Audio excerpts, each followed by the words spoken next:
Hi everyone, today we're going to be doing our courgette and almond falafels. It's a really nice recipe. I've done it 2 or 3 times now. Good because it's almost paleo depending on the type of flour that you use, and it's also vegetarian. Very quick, very tasty. So let's start with the ingredients. You need 1 dark green courgette, it's just one I got from the supermarket. A little piece of ginger here, which we're going to grate. We're going to grate the courgette and the ginger. A clove of garlic, I just use one of these things to crush them up in. And then the flours.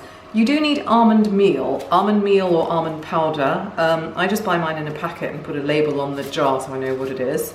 And then you have a choice. Originally when I made this recipe, I used a little bit of this flour, which is called tapioca starch, and a little bit of rice flour, rice powder. Again, we've just labeled them so we know what they are. But having made it, I actually don't bother with the tapioca flour. I just use the rice flour. So, and also some salt and pepper for seasoning, really. We also need some chili, which I'll come back to in a minute. So here what we're doing is we're just topping and tailing the courgette, cutting it in half because it's easy to handle, and then just grating it all up. So what we've done is we've actually grated up all the courgette. It looks about like that. We also had a tiny root of ginger, a little piece there. We grated up that. It's got some green in it because it just had a bit of courgette on the board. That's absolutely fine. And I've got 1 sort of quite large clove of garlic. I'm just going to put that in a pestle and mortar. What we're doing here is smashing up the garlic, but we've speeded up the tape a bit here, so it's just a voiceover. That's absolutely fine. We forgot to mention the chili last time because it wasn't in there. You can use fresh red chili, but I really like, I think this is the 4th bottle I bought now, this 800 degrees chili. It's from 800 degrees pizza, and I think they've got branches all over Dubai now.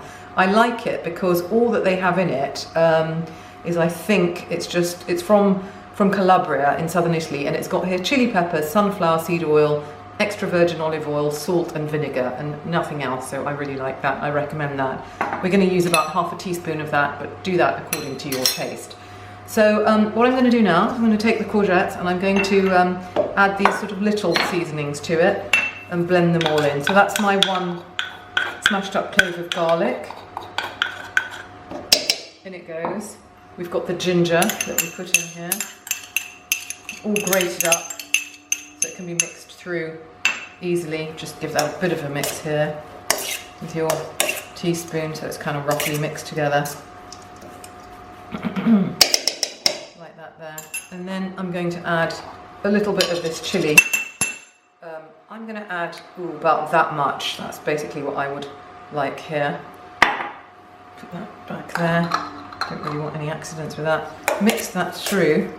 So you've just got now all the courgette flavoured up quite nicely.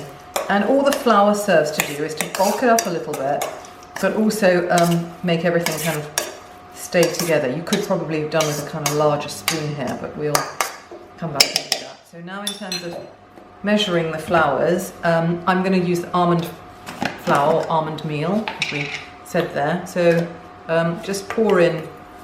This is, as I said, 125. Doesn't matter if a few grains fall over there, so about that much. And I'm just going to pour it straight in. And I'm going to actually mix that up before I add the other flour. And what it's doing, it's already absorbing some of the liquid from the courgette. So you don't really need to add any water or anything like that to this mixture, because the courgettes are actually quite moist and wet. So that's what we're doing. That's smelling actually really nice because the ginger and the chili are coming together and giving off a nice flavour here. And then we're using this measure here, which I reckon is about 2 teaspoons or so, 30 mils of, as I said before, the rice flour. So that's what I'm going to use for that. And this, I think, acts as sort of like a binder. Just going to pop that in, and literally that should be enough. And then what we'll do, thoroughly mix this in, and then we're going to leave this for a while, and then we'll come back to it to turn this into our sort of little kind of cutlets. Okay, so basically I've just stirred around the mixture, and you can see how much sort of smaller it's got, and it really has kind of formed quite a moist dough, if you like. We have added salt and pepper to taste, kind of quite a bit of pepper and salt. And I've got a board ready here with a little bit of the rice flour on, because it can get a bit sticky. I'm also just sort of putting my little bit of flour on my hands, just to sort of help with the thing that makes it sort of not being too sticky. And I've got two things ready here, so I'm going to make my little cutlets up, put them on here, and then take this bit over to the frying pan to shallow fry them. So literally you just take a little bit in your hand, squeeze out sort of any excess. I mean, there is quite a bit here from those courgettes. That was a large courgette. Just lightly shape it into your little fish cake size thing. I would just pat it on here. We're going to probably put a bit more rice flour on there, and then lay it on here and leave it. So again, I'm going to squeeze out a bit of the water here. Could maybe add, because the courgette was so large, maybe we could have added a tiny bit more rice flour or tapioca flour in here to just absorb some more of that moisture. All our little cutlets here, and we've just gone over to the stove to fry them. I actually use grapeseed oil now. I've thrown all my vegetable oils away now. I sometimes use a little bit of ghee, apparently clarified butter. This QBB one, according to all my Indian friends, is the one to use. So use that one.